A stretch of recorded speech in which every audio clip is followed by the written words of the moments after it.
आज की हम इस वीडियो में बात करने वाले हैं 12th क्लास के सिलेबस के बारे में।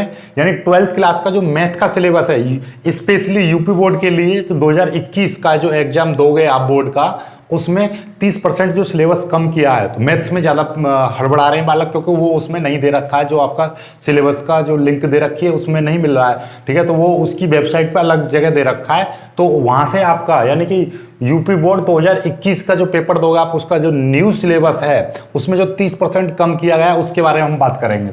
और साथ में आपको बता दूं कि जो बच्चे और बोर्ड के, यानी कि कुछ बच्चे बोल रहे हैं कि सर एमपी बोर्ड में भी यही कम होगा, लगभग इसका सिलेबस सेम रहता है। तो हो सकता है, ये उम्मीद है कि वो सारे बोर्ड के लिए बोला गया है कि सभी बोर्डों के कम होगा सिलेबस। ठीक है, अब वो अभी तक उन्होंने कम नहीं किया, जैसे ही वो अपना ऑफिशियल वेबसाइट पर डाल देंगे आरबीएसई वालों के लिए, बिहार बोर्ड के लिए, छत्तीसगढ़ बोर्ड के लिए, जिनका हो गया है उनका मैं अब स्टडी करके डाल दूंगा, जिनका अभी बोर्डों का नहीं हुआ है उनका भी सेपरेट वीडियो मिल जाएगी, आप टेंशन ना करें। ठीक है, अब बात करते हैं आज के यूपी बोर्ड मैथ की। ठीक है, तो मैथ का देखिएगा, अभी मैं फिलहाल आपको देखिएगा ये दो किताबें हैं, आपको दिखाई दे रही होंगी, ये वाली किताबें मैथ का, और यानी मैथ 1 और मैथ 2, ये 2019 और 20 के लिए, यानी कि 2020 में जो चल रही थी वो वाली किताबें हैं। तो उन्हीं किताबों में से टॉपिक हटाए हैं। तो देखिएगा, वैसे बोला गया 30%, लेकिन लगता नहीं है कि 30% हटाया गया। देखो किस तरीके से, तो अब मैं एक एक करके सभी को बताता हूँ। देखिएगा,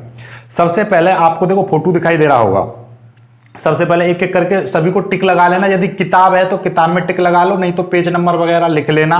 देखिएगा, सबसे जो पहला जो आपका यूनिट है, पहला अध्याय है, इसको संबंध एवं फलन बोलते हैं। ठीक है, दिखाई दे रहा है आपको।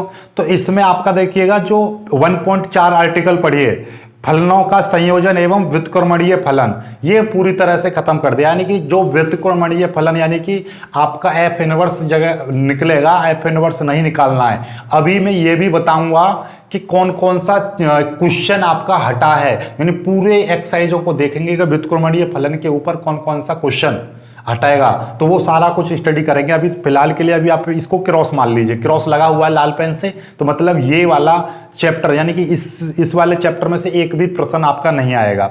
दूसरा वाला देखिएगा, दूसरा इसके जो नीचे जो क्रॉस लगा दीजिए, ये जो आपका दिखाई दे रहा है ना, रेड कलर का जो दिखाई दे रहा है आपका, द्विआधारी संक्रियाएं, ये भी पूरी तरह से खत्म दिखाई दे रहा है, ये भी क्रॉस लग रहा है, यानी कि इस पर भी कोई भी सवाल नहीं आएगा। ठीक है, तो लगभग ये 1.3 एक्सरसाइज बैठती है जिसमें से कोई सवाल नहीं आएगा। ठीक है, आगे की हम बात करते हैं। अगला देखिएगा, दूसरा चैप्टर यानी कि दूसरा अध्याय, जिसका नाम है प्रतिलोम त्रिकोणमितीय फलन, इनवर्स ट्रिग्नोमेट्री फंक्शन जो है, उसमें से आपका देखिएगा एक, यानी कि आधारभूत संकल्पनाएं खत्म की हैं, यानी केवल आरेख।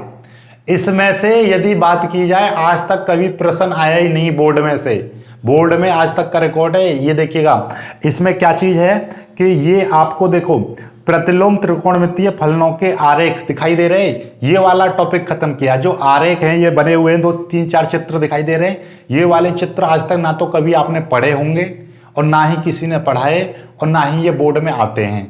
ठीक है, तो ये चीज खत्म की है जो कि नहीं आती है। और नेक्स्ट देखिएगा, नेक्स्ट एक और टॉपिक खत्म किया है इसमें, प्रतिलोम त्रिकोणमितीय फलनों के गुणधर्म दिखाई दे रहा है। यानी कि इसकी यदि मैं बात करूं तो इस पे देखो क्या है, इस पे ये चीज है, देखो ये आपको जो प्रश्न दिखाई दे रहे हैं ना, साइन इनवर्स 1/x बराबर कॉस इनवर्स x, ठीक है, टेन इनवर्स 1/x बराबर कॉट इनवर्स x, ये फॉर्मूले होते हैं कि साइन इनवर्स -x बराबर माइनस साइन x, जैसे साइन माइनस थीटा बराबर माइनस साइन थीटा, इस तरीके के जो ये क्वेश्चन, जो आपके जो फॉर्मूले होते हैं उन्हीं को सिद्ध करने के लिए आता है। तो अब कोई भी इनवर्स वाला कोई भी फंक्शन का फॉर्मूला आपको सिद्ध करने के लिए नहीं आएगा। मतलब ये है गुणधर्म का, मतलब कोई भी फॉर्मूला सिद्ध करने के लिए नहीं आएगा। जैसे कि 2 साइन इनवर्स एक्स का फॉर्मूला होता है, साइन इनवर्स एक्स का फॉर्मूला होता है, तो वो फॉर्मूला कोई भी सिद्ध करने के लिए नहीं आएगा। ठीक है, तो यानी कि ये चीज है। आगे की हम बात करते हैं, देखिएगा 2 हो गया।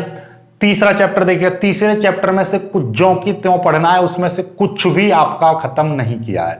तीसरा चैप्टर दिखाई दे रहा है, इसमें से कुछ भी खत्म नहीं किया गया है, पूरा का पूरा ज्यों का त्यों है।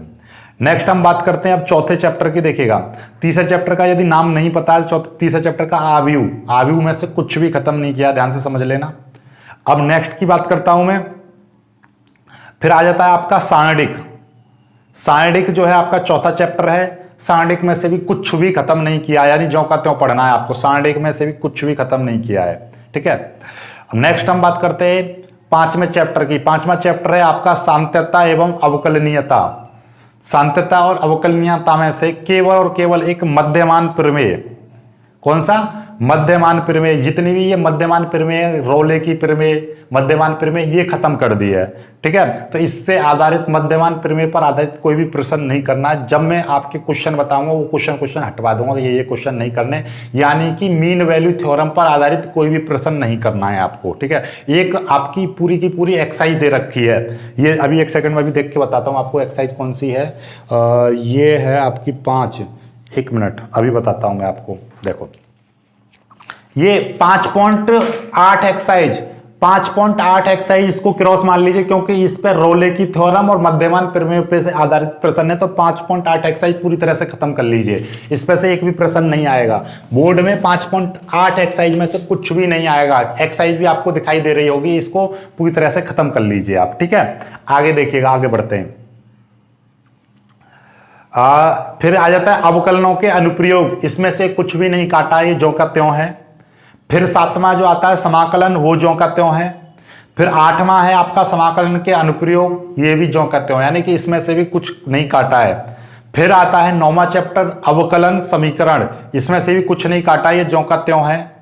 फिर आपका आता है 9वां, ये 9वें के बाद में फिर 10वां आता है आपका सदिश बीजगणितीय है। ठीक है, इसमें से देखो ध्यान से समझना, इसमें क्या है कि सदिश बीजगणितीय में से आपका एक टॉपिक खत्म किया है, सदिशों का त्रिगुणन, यानी कि जो कि आपका इस चैप्टर में है ही नहीं।